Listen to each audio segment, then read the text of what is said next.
জনাব নুরুল হক নূর, আপনার কাছে যেতে চাই। আপনাকে আমরা সম্প্রতি পটুয়াখালী ৩ আসনে রাজনৈতিক কর্মসূচি চালাতে গিয়ে স্থানীয় বিএনপির বাধার মুখে আপনি পড়েছেন।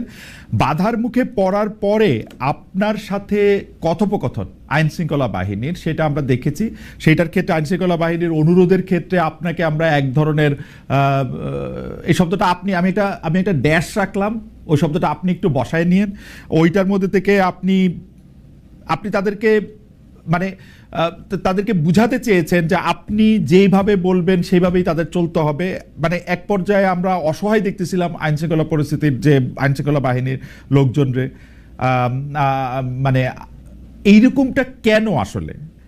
বিএনপির উপরে আপনি দায় দিয়েছেন, বিএনপির লোকজনের সাথে বা বিরুদ্ধে আপনি কথা বলেছেন, এবং আপনার মতো করে আপনি এটা পরিচালিত করতে চেয়েছেন, সেটা কেন? ইজ ইট লাইক জনাব নুরুল হক নূর?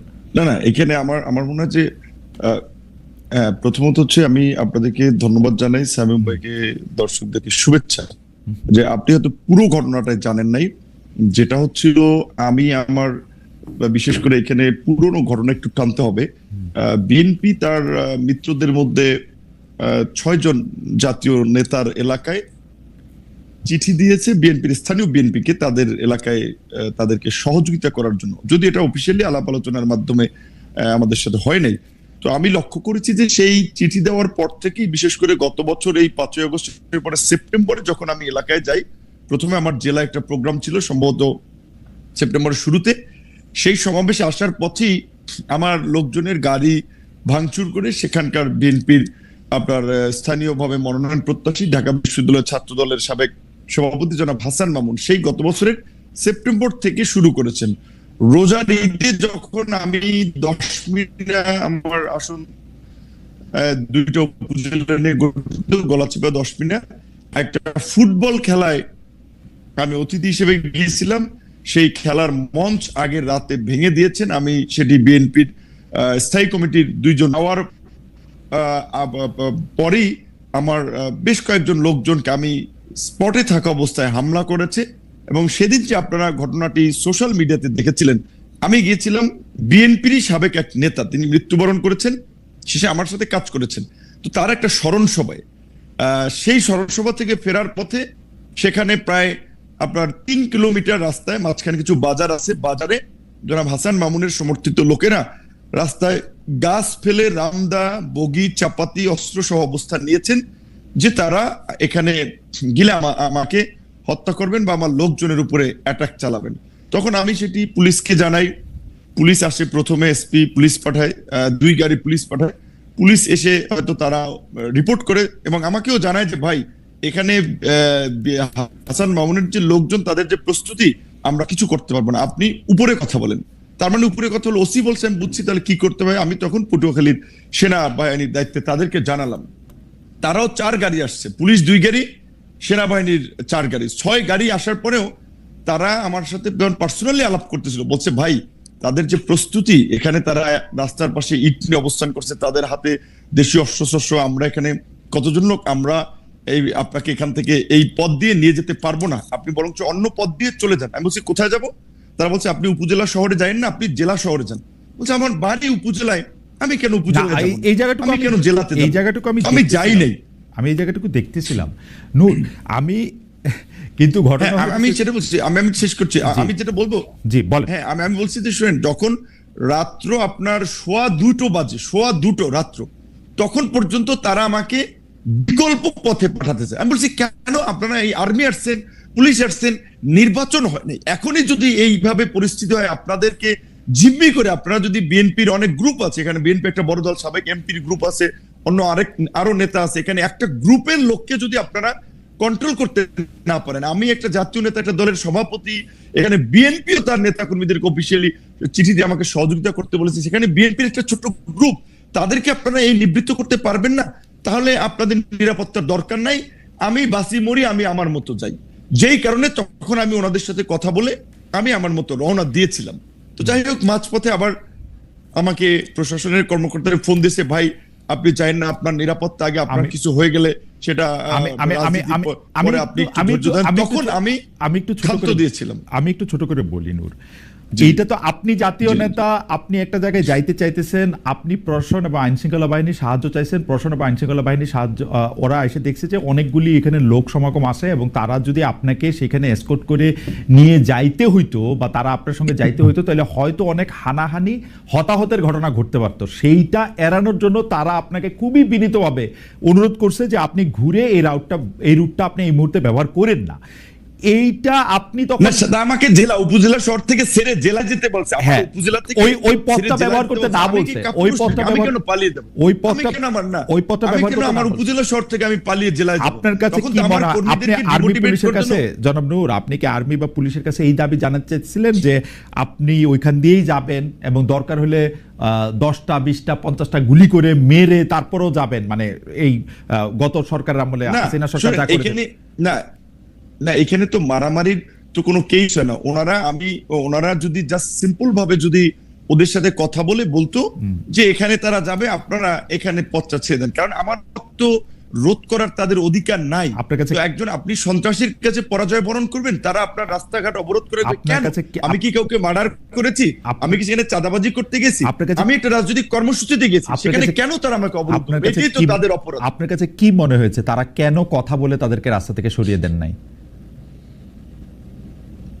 এখানে আমি যতদূর জানতে পেরেছি তারা বলেছে ডিসি সাহেবের অনুমতি নাই। যেটা আমি বলছিলাম, এখানে জনাব হাসান মামুন ছাত্র দলের নেতা ছিলেন, ডিসি হচ্ছে তার কর্মী ছিলেন বোধহয়, এবং জনাব হাসান মামুনের ওয়াইফ একজন ডিসি, তিনি বগুড়াতে বর্তমানে ডিসি আছেন। তো তাদের কলিগ, সেই সুবাদে ডিসি সাহেব, আমি এর আগেও গত ঈদের সময় আমি এটা এই কমিটির সাথে যারা কাজ করে তাদেরকে অভিযোগ করেছিলাম। আমি সার্কিট হাউসে ছিলাম, আমি একটু বলি, আমি সার্কিট হাউসে ছিলাম, আমার রুমের কথোপকথন গোপনে ভিডিও করে ডিসি হাসান মামুনের কাছে পাঠিয়েছি। ডিসি সাহেব অনুমতি না দেওয়ায় পুলিশ ওখান থেকে আমাকে, তারা উপজেলা শহর থেকে ছেড়ে আমাকে জেলা শহরে চলে যেতে বলছে, যে এলাকায় তখন একটা বার্তা ছড়াবে যে বিপিনুর পালিয়ে গিয়েছে বা হাসান মামুনের কর্মীরা তোপের মুখে এলাকায় থাকতে পারেনি। আমি এটা তো করতে পারি না, আমার একটা ব্যক্তিগত রাজনৈতিক অবস্থান আছে না। রাইট, এটা তো ভয়ঙ্কর অভিযোগ। মানে আপনি কি মনে করেন যে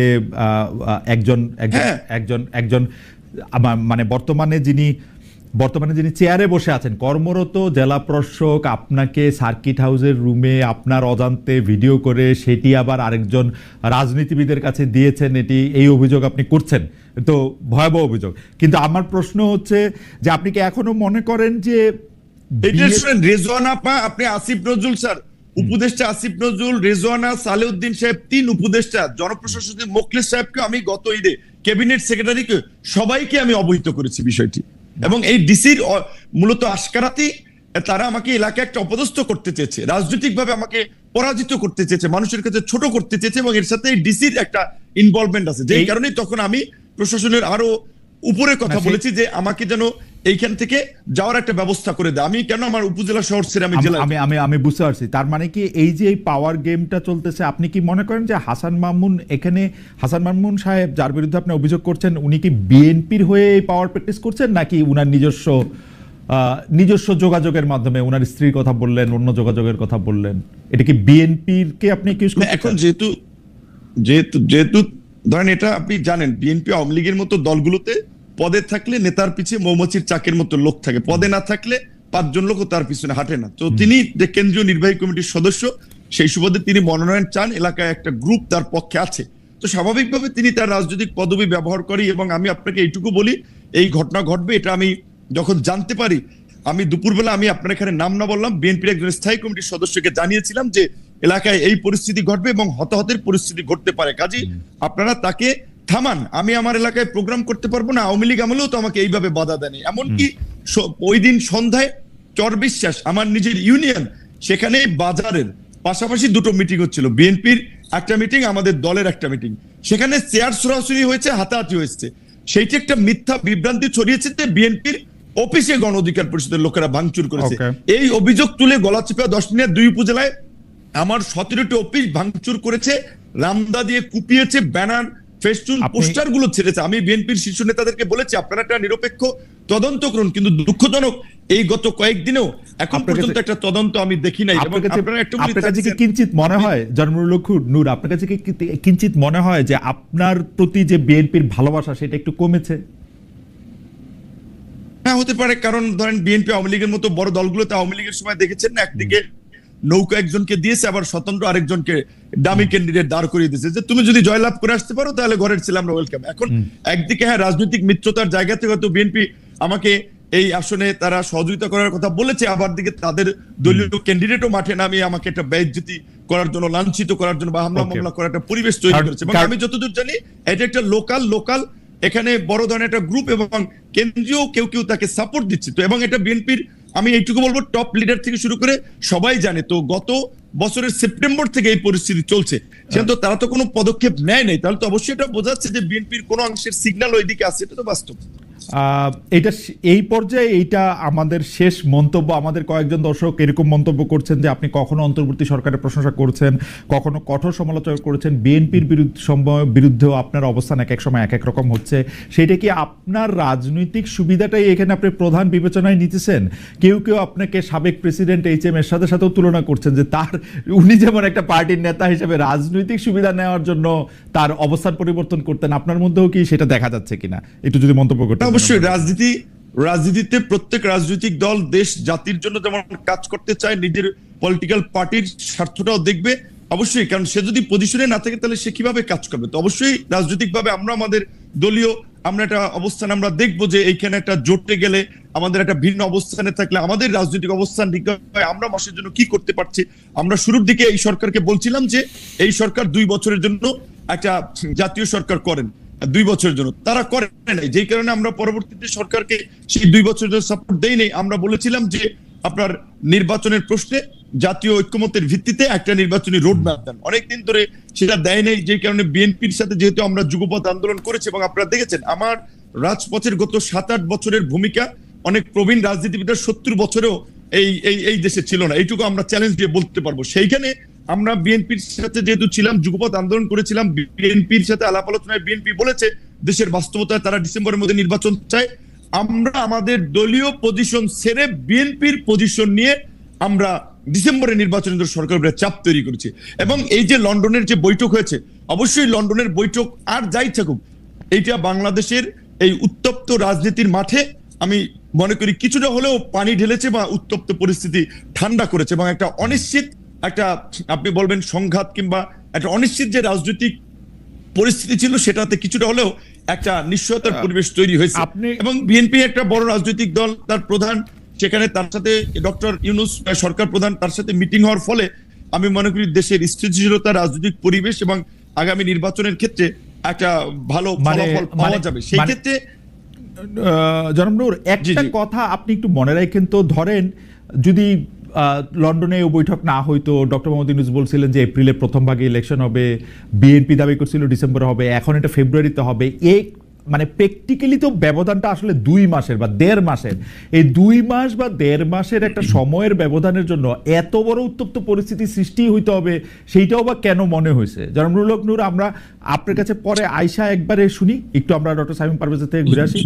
ডক্টর শামীম পারভেজ, আমি এই ব্যাপারটা নিয়ে আপনি আপনার মন্তব্য করেছেন আসলে কেন এটা হয়েছে। আমি অন্য একটা জায়গা থেকে একটা ব্যাপার আপনার দৃষ্টি করতে চাই। আপনি নিশ্চয়ই দেখেছেন যে এরকম কথাও হয়েছে যে লন্ডনে ডক্টর ইউনূস এবং জনাব তারেক রহমানের মধ্যে যে বৈঠক হয়েছে, এর একটা বড় কারণ হচ্ছে এই সরকারের নানা ব্যর্থতা, আমি বলবো না, কনফ্লিক্ট অফ ইন্টারেস্টের জায়গা থেকে সরকার অনেক কিছু করেছে যেটা আসলে সে পরে তার এটার একটা কনসিকুয়েন্স সামনে আসতে পারে, সেইটার থেকে তাকে দায় মুক্তি দেওয়ার জন্য নাকি একটা আলোচনা হয়েছে। কেউ যখন আবার এই কথাটা সামনে আসছে যে ডক্টর মোহাম্মদ ইউনূসকে কাজে লাগাতে চায় বিএনপি সরকার যদি তারা ক্ষমতায় আসে, কেউ বলতেছেন যে ডক্টর ইউনূসকে বিএনপি রাষ্ট্রপতি করার ব্যাপারটাও চিন্তা ভাবনা করতেছে। এই ব্যাপারে আসলে আপনি কি বলেন? আসলে কি ওরকম কোনো দায় মুক্তির দরকার ছিল ডক্টর মোহাম্মদ ইউনূসের? অনেকেই বলতেছেন কিন্তু যে ডক্টর মোহাম্মদ ইউনূস এবং তার সরকারের, তার লোকজনের, মানে এটার কিছু প্রমাণও আমরা দেখতে পাই যে যেই 3 উপদেষ্টা পদত্যাগ দাবি করেছিল বিএনপি, 2 জন ছাত্র উপদেষ্টা এবং একজন উপদেষ্টা জনাব খলিলুর রহমান, সেই খলিলুর রহমান সাহেবকে কিন্তু আবার ডক্টর ইউনূস সাহেব পাশে রেখেছেন বিএনপির এই বৈঠকের জন্য।